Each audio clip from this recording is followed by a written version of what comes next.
right, welcome back to Inspiration Education. Welcome back, y'all. Good to see everybody out there. We were just trying to figure out what episode this is, and we don't know because it's COVID-19. So anyways, it's some episode. And welcome from where I'm camping. I left a little early from my school day today, and here I am in the woods. Yep. And we have a very, very special guest with us today. Please welcome to Inspiration Education. This is Carrie Johnston, and I'm going to let you tell everyone who you are and why you're here today with us. So, as she said, I'm Carrie Johnston. I am the Skills Center Coordinator at Desert Christian High School. I am here to talk about the difference between accommodations and modifications and how we can try to do that to the best of our ability with this online learning. For our school, what does that mean? So any student that has some kind of an IEP or a 504, a learning disability, a physical disability, they basically come through what's called our Skills Center. And so I help write the plans. I help figure out what the best style of learning is for them and how to accommodate and modify their assignments so that we can teach them and help them grow. First, I just want everyone to know, just like you actually mentioned, I just want to reiterate it, that this episode is sort of a precursor to what's coming next week. We want to talk about how you can accommodate and modify for your students on IEPs and 504s. Given this social distancing era that we're living in and online learning and online education, distance education, and that kind of thing. So Carrie is the expert and the guru, and that's why we have her on. So Carrie, why don't you tell us about what makes you able to speak to this and that kind of thing? Well, it all kind of started with my own personal journey with my son, who is almost 12. So I had a totally different career. I was in the Air Force. I was what's called an aerospace physiologist. So I was very science-minded. I was kind of a nerd. I like research.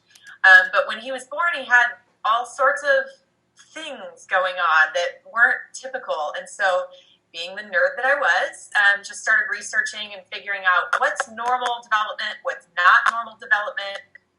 How do you recognize it? How do you treat it? What do you do? And just through that, I discovered this absolute love of figuring all of that out and seeing each child as just so unique and amazing in the way that they develop. And so that just started getting me researching more and more. And then I got hired as a developmental specialist for a different Christian school here in town. And I got a lot of experience with that. And that's actually where I started kind of getting more into working with the public schools and the psychiatrists and psychologists there and developing IEPs and 504s. And so that then eventually led us over to Desert Christian, where my son and sons go. And I was offered a position there. And so it was kind of a God thing of how that happened. But that's mostly how I got my credentials, is living it every day. Well, sometimes it's the best way, oftentimes it's the best way just to immerse yourself and problem solve it and figure it out. But I wanted to key in on something that you said, Carrie, and you realized early on that each child is unique. And that is something that we value at our school, right? That each person is unique. Each person has their own story, their own unique design.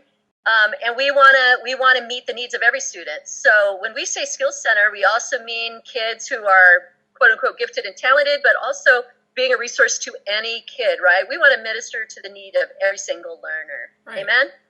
Yep, it's Amen. true. And I gotta say, Carrie, since you've been at our school, you have just we weren't flatlined, but we were kind of creeping like this. And since you've been there, we have just gone on this elevated curve of really being able to meet the unique learning needs of every student. And of course, we're always growing and we have a long ways to go because it never really ends, but you have really been instrumental in helping us. So I really am appreciative of that. Thank you. I love you guys. I love working with you guys, and I really love our students. They're pretty amazing. So, Well, we want to embrace inclusion, and I think we're still figuring out what that means. And that's why an episode like this is really important, so we can begin to describe what it means to be inclusive. And every school has to wrestle with what that means for them. But I think from our viewpoint is we want to partner with families as much as we can and service every kid inclusively as best as we can. Yeah, that's absolutely true. Absolutely. And speaking of teaching during COVID-19, let me pause for my 5-year-old.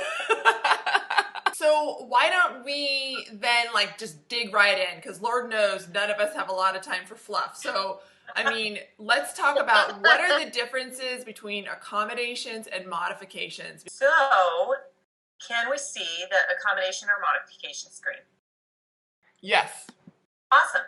Okay, so the difference between them is accommodations is basically something you can do with any student, anytime, whenever you feel like they need it. And it doesn't, the big bold line here is that it doesn't change or fundamentally alter the instruction. So. And savvy teachers do that on their own all the time, right? Oh yeah, and they're doing it on a whim half the time. If they see, especially when you're in class and you get that confusing look from the students, sometimes you can just present it a different way to that student, differently than what you did the whole classroom. That's an accommodation. So you're doing it all the time. I think we get a little boggled down sometimes when we hear accommodation, and we get freaked out a little bit. But we don't need to, because you're already doing it. But the bottom line here is, if you see it, it changes the how the students are taught. It's not exactly the what. We'll get to that in a second, but it's the how. I love that. It's just the how versus the what. So if you have a question that you're asking them, you want them to write a paragraph on it or whatever, because you want their reflection on this question, right? For some students, writing a paragraph is really hard, but they're able to get that reflection out in 2 sentences. That would be an accommodation. They're still giving you the reflection, they're giving you their thoughts, but they're not putting it into a full-blown paragraph. Let me give an example of that. Me too. Go ahead, you first. Yeah, and so for example, this would be an example that's not in an English class, okay? Because in an English class, you do need to assess their writing and their grammar and their spelling and that kind of thing. But in my class for history, I'm not necessarily looking for that every single time that they're providing something to me as an assignment. So I could accommodate a student who might have some difficulties with writing. Let's say they have, maybe a student who has dyslexia. That would be on the modification scale if you're trying to adjust major differences. But sometimes you don't have to make major modifications. All you have to do is say, tell me what you understand about X, Y, and Z, rather than having that student write it down in a journal. And that's an accommodation of that particular assignment, because I didn't change the what. Right. I only changed the how. Exactly. Yeah. So the other thing is, teachers want to know, well, if I ask them, should I still give them the same grade? Well, did they give you the answer to what you were looking for? If so, then yes, they're graded on the same grading scale. You're just, you'll hear another way people phrase it is you're leveling the playing field. So it's really easy for us to think about accommodations with physical disabilities. For example, a person in a wheelchair that can't walk upstairs, the accommodation is that you have an elevator available. Awesome. But it's when you start getting into some of these cognitive things and learning disabilities that we tend to get a little stuck sometimes in knowing how to accommodate students the best. So, I'd love to speak to that as an example, because I had a young man a number of years ago. He had a traumatic brain injury, and he wrote phonetically. And when I first saw his writing in his lab notebook, I was like, I completely know what this kid is saying. I knew exactly what he knew. And I allowed him the entire school year to write completely in his phonetic language in his lab notebook.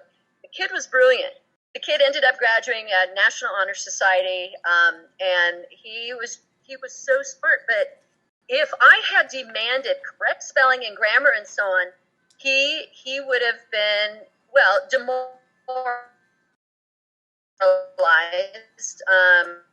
A, but B, he would have never been recognized for. So I akin that to, that was his elevator, right? That sparked a thought that I have about this accommodation thing, is that because children are often learning to write in the younger elementary ages, oftentimes teachers will make the mistake of including correct grammar and writing and how well they form their letters when it comes to assignments where writing really shouldn't be assessed. It's so, like handwriting shouldn't be assessed. For example, I'm experiencing that now with my own second grader who is really, really smart, and he's being asked to write these paragraphs, and I'm finding when he's handwriting them, they're really short, they're really choppy, there's very little detail. And when I asked him, is it because your hand gets tired or that you just aren't into this assignment? What is it? And he said, I just don't like the handwriting. It makes me so tired. And I said, okay, why don't we do this? Why don't you tell me your story? And I typed it out for him. And I got this beautiful, amazing story when I removed the actual handwriting for him. And so I think if we can separate that, then we start to, you really have to recognize, are we going for the handwriting or are we going for the concept? So, and it is different for English teachers. I know English teachers are going to watch this and say, well, but the handwriting is part of it. And in their class, it may very well be. Right, so do you guys have any other thoughts, though, on accommodations before we move on to modifications? You know what? Thanks for the opportunity. I would like to share just one other, I think, super simple accommodation, and that would be just giving students more time to complete an assignment. Right. Important one. Very important one. You know, I mean, that's so simple. That's such an easy thing to do. They're still submitting the exact same work that any other student does, but sometimes some students need more time. I mean, what if something horrible happens at their home and, you know, some sort of domestic violence, or, I mean, God knows what could happen, and they just need more time.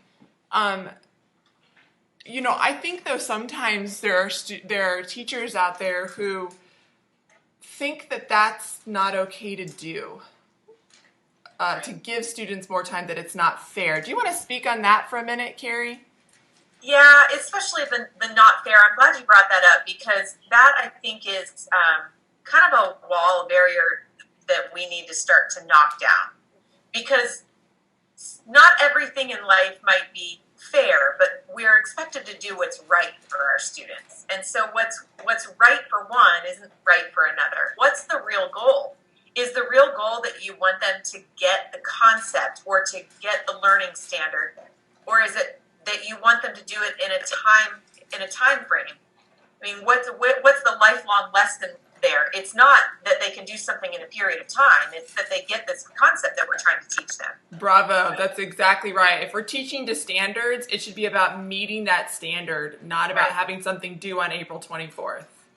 Yeah, absolutely. Grades are for communication, not compensation. Mm-hmm. There's other ways we can teach kids to be on time and to be professional. But when you're talking about did they learn it or not, that's we can handle that much better. Right. And just to be clear, though, we're not saying students can just walk all over you and just turn something in willy-nilly whenever they want. We're not saying that. We're saying that there are times when we need to accommodate. Absolutely. And our hope is that they can self-advocate at times, but we've all had students that's still a skill that they're learning. They can be incredibly bright, they can be responsible, but for some reason that self-advocacy is still an issue for them. And so that's where, having a relationship with that student or the student's parents will help to determine whether you may need to offer them extended time because they may not ask for it. So, relationship is key in all of this as we continue forward in what you're about to talk about. Absolutely. It's the most basic foundation of all of this is knowing your students. So, and not just knowing their academic abilities, but knowing their hearts, knowing how they socialize, knowing how they process the world around them, because that all comes into the classroom. Modifications is it does fundamentally alter the instructional level, Let's say you have a kid that is in ninth grade but reads at a third grade level. So you're going to have to change the reading level or the instructional level based on their readings, where they are. But it also changes the content or the standards. So getting into the standards-based learning, the next slide will address that a little bit better. It's so much easier to modify, though, if you actually know what standards you're trying to teach to. Mm-hmm. So when we talked about the accommodations, we said it changes the how you teach them, but a modification is actually the what you teach them. Their grading and their credit scales are different. So let's say student A, who's considered a neurotypical student, you have a standard that they need to meet that's an A. Well, for a modified student, their standard might be here for an A. And so it's different. So you have to think, well, what is it that I want this student to demonstrate, to know, and to be able to show me? And if they can do that, that's where they get their A. Having modifications, though, does not mean that they automatically get A's. We still Not an implement. right. I mean, we still have a wide range of students. We can have students that have two students that have the same disability, and one just doesn't like school that much, doesn't put forth a whole lot of effort, and so they may be a modified C student. And then we have a student who just pushes themselves and is always just trying their best, and they produce the work, and they get an A. So I think that's a common misconception for parents as well, is that, well, they have an IEP, which the IEP usually means that they are getting modifications. Mm-hmm. I'll talk about that in a second, too, after I'm done describing modifications. But when it says in here, it gives students meaningful learning experiences, what I want to address about that statement is that there are some students that their disabilities are so significant that they may never be able to learn at a 12th grade level. Mm-hmm. They may just have such a significant disability that they're always going to be intellectually behind. And so the point about giving them modifications is that we're still exposing them to the learning, because truly only God knows what their potential is, right? So if we don't expose them to this learning, how can they grow? Right. I've had some students tell me, Mrs. Chandler, stop misunderestimating me or underestimating me. I can do more. And I'm like, oh, so sorry. Right. Yes, you can learn more than sometimes that I give you credit for. Right. Right. I mean, we want to see our students successful, but we do tend to do that at times, because remember, too, they're getting these, their evaluations done. We're seeing what they're supposed to do on their IEPs and what modifications they're going to have. But does that modification mean the same their senior year as it did their freshman year? And the answer to that is most likely no. Right. They're going to be growing. That's what we're hoping. So some students will get more meaningful learning experiences. Some will still have some of the same standards. But typically when you modify a student's standards, you're either reducing the level of the standard, or you're reducing the number of standards that you're teaching. So if there are, let's say, 5 key standards for a course that somebody is supposed to master, you may only require them to do 2 or 3 of those standards. Mm-hmm. And that may even be brought down to a level that's more doable for their disability. I could maybe give an example of that, Carrie. Yeah, that'd be great. Okay, I'm going to share my screen. So, for example, here are, for example, the anchor standards for the social studies curriculum for Arizona. And in my particular class that I'm going to talk about right now is in the history section, and these are our 4 anchor standards here. And I teach to these from day 1 until the end of the class, the end of the school year. So what Carrie is saying is that sometimes you could either cut out a standard, or maybe you change how a student meets a particular standard, or you cut a portion of a standard. So for example, 3 of my anchor standards, Arizona standards, ask students to understand history, American history, but to be able to apply that to today and discuss how that impacts our world today. That's a big undertaking, and it takes a long time for students to be able to do that well, and we practice it every week. But like Carrie is saying, there are some students that is going too far, and it can be overwhelming, especially when you consider that our students are taking 7 or 8 classes at a time. Right. That's a lot of work and a lot of brain power. And so it might be that I take out, for example, this, I don't know if it'll let me highlight it, but that section of the standard, for example. So now the student can talk about how civilizations have developed over time, or societies or cultures or innovations or whatever, but leave out that second portion about how maybe the musket ball has developed into this, that, and the other in modern warfare. That could be maybe a little too much. So that might be a good example, Carrie, I think, of how you can modify standards to meet the needs of students. Yep, and that's exactly it. And it's helpful to be able to see those anchor standards so that you can just say, well, I'm not going to have them make that connection, and that's how I'm going to reduce the standard level. It makes it easy for me. Right. Yeah. Another thing that you mentioned, Carrie, and then I'm going to stop talking, is that you had said that it doesn't mean that we want the learning to still be meaningful for them. It's not like we want to just cut it out completely. Right. We still want them to gain value from their education. And so, for example, I'm going to stop sharing my screen for a minute. I have other examples, and maybe I'll get to it, and maybe I won't. But for example, we study this book right here, and we may get a lot of phone calls or a lot of emails that I'm teaching this book. This book was banned in the South. Many of you out there will know that. But it's important that we learn about this. But look how big it is. It's big. And the verbiage is from the 1860s. It's hard. It racks the brain. It's worthwhile. But what Carrie found, I already said earlier that Carrie has been highly instrumental in making us so much better. She found this. And so I've adjusted the curriculum for a select few students who, this is too much, but this is just right. And they're still getting the overall concepts that I wanted my students to learn. Right. And you've seen so much growth from those particular kids, haven't you? And they feel successful, right? Yes. Which is a huge thing. When they feel successful, they feel like people believe in them. Right. Then they can raise it, and then you keep building that confidence. You throw that thick book in them, you've already shot the confidence. Absolutely, and they give up. Lost them as a student. Mm-hmm. Yeah.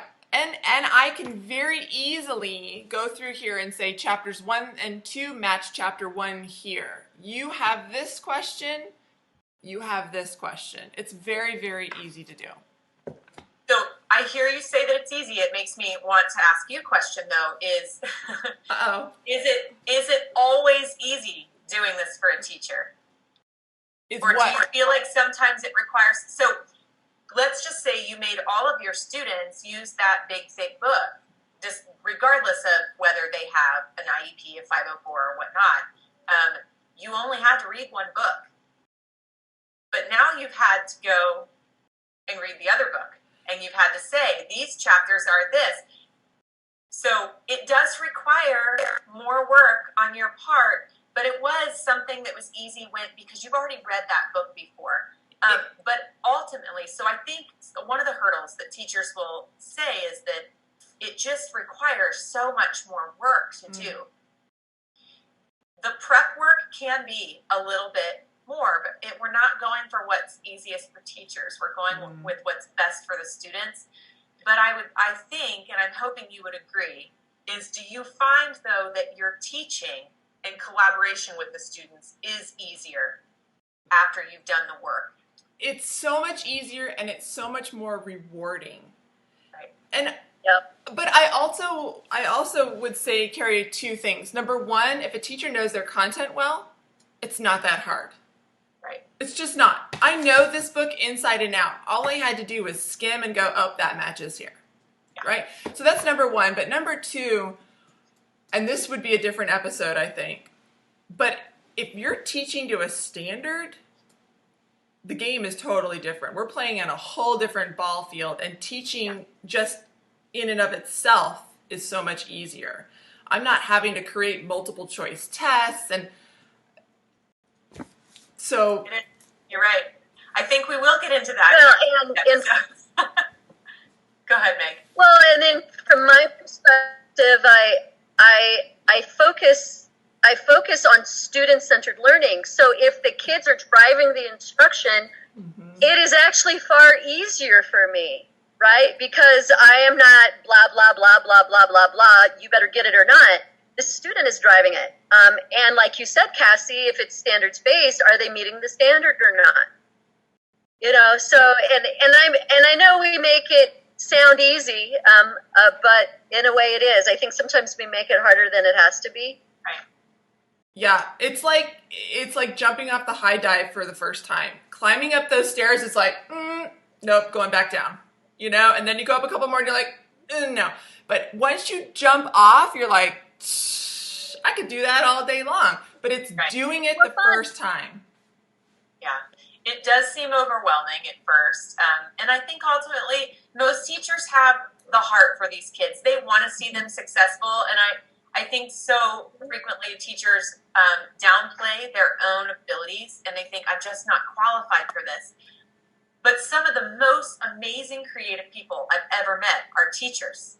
Mm-hmm. And that really is how you become an expert in this, is you get creative. You say, what have I seen this student doing? Or when I've spoken with this student, what have I noticed? What have I picked up on? And then just think to yourself, how can I present this differently to him and her? And try it. There's no harm in trying and failing, because then you've got one more thing that you go, that didn't work, I got to try something else. Ultimately, you're going to get to what's successful for that student.